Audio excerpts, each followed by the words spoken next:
Why is it, do you think, that people are so against taking responsibility for themselves? Because this, to me, is what this is all about. This is taking responsibility for your own journey and for your own self here, and doing what's right for you. So why is it that people are so afraid of doing that? Well, I think it's two things. One is fear, which I'll come to, and the other one is the left brain externalizes everything because it's an externalizer. What comes from within in terms of vibrational communications of various kinds from within ourselves and that which we decode from the greater reality goes through the left brain, which then externalizes it or appears to through language and communication and physical actions that turn those concepts, those insights, those perceptions into what we call physical action, physical words, physical things. And if you think about it or know about it, the left brain is the externalizer of our reality. Now, of course, there is no external reality. It's an illusion. This is a holographic reality, and it exists in our head in the form, or in our minds in the form of the three-dimensional, quote, solid world that we appear to have outside of us. That's actually illusion. It's actually within us, and it's not solid at all. This is how shape-shifting is possible. It's not a shape-shift from a solid body to a solid body, because neither body is solid. It's an illusion. It's a holographic illusion. But it's still in the perception process. The left brain is the externalizer of reality. And what is taking responsibility? It's ceasing to externalize reality. That's what it is. It's ceasing to point out into this illusory out there and say they're to blame. That's the reason, because of what you've done or they've done or he's done, that I'm in this state. You're the problem. You're to blame. And it's kind of interesting, George, because the genetic structure with the brain dominant is the decoder of reality, and it is in effect like a movie screen. It's like the screen on a computer. The only place where the internet exists as we perceive it, graphics, websites, words, colors, pictures, is actually on the screen. Everywhere else it's not like that at all. It's electrical circuits and on-off electrical impulses. And it's the same with our reality. The screen is our, keep it simple, the screen we can say is the brain, the body in general. And so if you are externalizing your responsibility for the state you're in, and instead of taking it back to where it's being generated from, it's very much, or not even very much, it is absolutely like standing in a movie theater. You don't like the movie, and you stand on the stage and you're screaming at the movie, and you're saying that actor there, he's responsible for my life. And well, you could stand there all day, mate. The movie ain't going to change. It's been projected from the back of the theater, mate. You see that thing, that light coming out from that projector? That's where that's coming from. And if you don't like the movie, you've got to get up them stairs and sort it there, because then the movie will change. It ain't going to be changed while you shouting at it. But that's what we've been manipulated to do, George, because the manipulators know that nothing will change when we do that. We're all the time encouraged to externalize everything in the very same way as shouting at the movie because we don't like the scenes in the movie. And so that's one reason why people don't like to don't take responsibility, is because it's the opposite of externalizing everything, which is what has become the natural state of perception on this planet, not least because that's what we're encouraged to do. In terms of the fear, it's much easier to blame someone else out there, because it means you're not responsible. And it's not just fear, although it's an aspect of it. It's also, in many ways, it's simple laziness. You don't want to think that you're the one that can sort it. You want to think that it's someone else's responsibility to sort it. This is why we externalize, again, responsibility for the world to politicians and business leaders and all the rest of it. We're externalizing our responsibility for the world to them, and then when they make a complete horrific mess of it on purpose, in the case of the ones in control, we can then externalize our responsibility again and saying, it's them transnational corporations, it's them politicians and all the rest of it. And again, we're throwing it on them when they're in control of the world, because we've decided we're not going to play a part in the process at all. We're going to externalize it to them. So all these things come together, and the main one is we don't realize that we're creating our own reality. We think reality is a random process which we are at the mercy of. This is the key, most profound control mechanism of the externalization process. It's getting people to believe that they are the victim of random events or other people's actions and not the creator of their own reality. And once you start to realize you're creating your own reality, you are the projector. The movie is merely that which you perceive and experience. Then you can start to look at why you're creating the reality you are and change yourself. As Gandhi said, you must be the change you want to see in the world. You must be the change you want to see in your life, never mind the world. And otherwise your life's never going to change. You know, it's just going round and round and round and round. Like what? Like an eddy, like a whirlpool in the river, round and round and round and round. And all these things are encouragements for people not to take responsibility for their own state. And until they do, then their state's not going to change. It's simply not. It can't. But, you know, when I was at the Brixton Academy in London on Saturday, 2,500 open-minded people, that theatre was sold out 3 months in advance. We could have filled a theatre of 5,000 to 6,000 on Saturday with the demand. And I think that in the early to mid-90s, and even right up to the later 90s, you know, I was talking to a man and a dog, George. You know, I mean, there was one or two places I get a decent audience, the open-minded places, but in the world. But generally, people didn't want to know. It was just too far out, and the man's crazy anyway.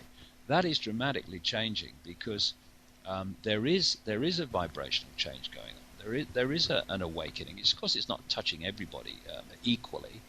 The more open-minded are going to be touched by it first because they're more vibrationally close to that level of awareness. But I'm now seeing people opening their minds to possibilities and to concepts of reality and perception that I would have thought just a few years ago would have been stuck in the concrete for their entire physical lifetime. It ain't happening. The concrete's breaking up, and you know, we're seeing, and we should appreciate the scale of this also. We're seeing the scale of the Orwellian state unfolding, but that's only part of the story, and that's the part of the story you see on the news every day. But outside of the public arena, there is an awakening going on. There are people who are beginning to get things, to see things that they could never even have been able, as they would say, to get their heads around before. And the next 10 years are going to be a very, very exciting time because the desire to impose the Orwellian straitjacket upon this awakening is gathering by the day, but the awakening is gathering by the day. And it's going to be a very interesting time. And I'm extremely optimistic because consciousness is more powerful than control. Yeah. And consciousness is beginning to stir in this reality again. And therefore the control is in more trouble than it appears to be to a lot of people. Truth will always take over illusion. It may take a while, but it will always outlast it.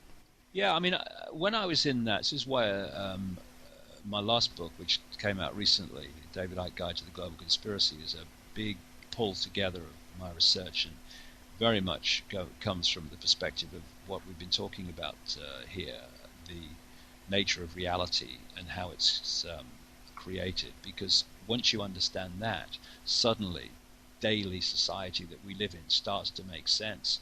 What appears on the face of it to left brain reality to be bureaucratic incompetence or big economic and political mistakes, quote, are actually genius when you realize what the outcome is designed to be, and you realize how the outcome of the mistakes and the incompetence, quote, affects the body computer and programs the reality that these shadow people want us to have.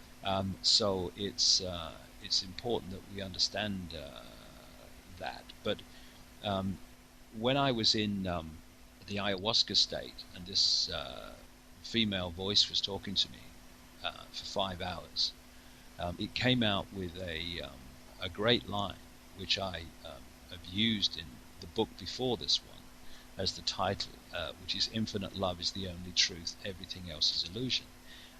When I went into that ayahuasca state and I started to get further and further away from this reality, and the voice started to speak, it's the opening words were, "All you really need to know is infinite love is the only truth. Everything else is illusion." And in my mind, I said, "Everything." And the voice came back immediately, "Everything, bar nothing." And what it was saying was, infinite love, the existence of infinite consciousness, is the only truth. Everything else is illusion, the imagination of that consciousness made apparently manifest. And illusions only control you when you think they're real. When you realize illusions are illusions, you can play with them, you can have fun with them, you can have joyous laughter and great joy with them, and great fun with them. But when the illusion, you think the illusion is real, that's when the illusion can control you. And that's what we've been sold, George. That's the bottom line of the conspiracy. Selling to people an illusory reality as if it is real. And that's also the Achilles heel, the Achilles wheel of this whole conspiracy, because once we wake up to the nature of who we are, where we are, and the nature of who we are, and the power and infinity and genius, latent, sleeping, slumbering genius that we are, then this whole conspiracy becomes what it's always been, in effect. It's a house of cards. It's a house of cards that's coming down, although it may not seem like that now. It's a house of cards coming down. Why? Because it's all along. It's us that have been holding it together. And when we walk away from that deluded sense of reality that is holding it together, then we'll hear crashing cards behind us, and the structure of power over, not power to create, power to be, power over, will crumble and fall. We're in the process of it, even though it don't look like it now. Yeah. We're in the process of it now. I've often thought that they're in their death throes and they're trying to get their last kick before the bucket is kicked over. Well, you see, it's funny because I've been saying for a few years that my feeling was that this panic-stricken, and that's what it is if you get behind the outward bravado and apparent self-confidence of these people. This panic-stricken desire to control and microchip and surveil and all the rest of it that we're seeing now is actually, as I've been saying this for years, it's not actually at its heart seeking, or as its prime aim, seeking still more power and control. That's part of it, of course. The real prime aim is to defend the power and control these imbalanced people already have, because they know, because they're operating from another level of perceiving time and our timeline. They know that this awakening is coming. They know this awakening now is happening. Should have been at Brixton on Saturday. They'd have seen that. And they are desperate to close the lid down, because as we awaken, we are accessing more and more frequencies, therefore more and more awareness, and suddenly we are seeing through what we couldn't see before, but becomes blatant once you reach a certain level of awareness. And their jewel in the crown of their physical level of control is the microchip, because if you look in a computer, you've got the central processing unit, the CPU, which is called by computer buffs the brain of the computer. It filters the information traffic. Well, of course, our brain is the body computer's CPU. And in a computer, the CPU is a microchip. And so the kind of real reason for microchipping is to put in a alternative filtering system That's what these microchips are that they're planning for.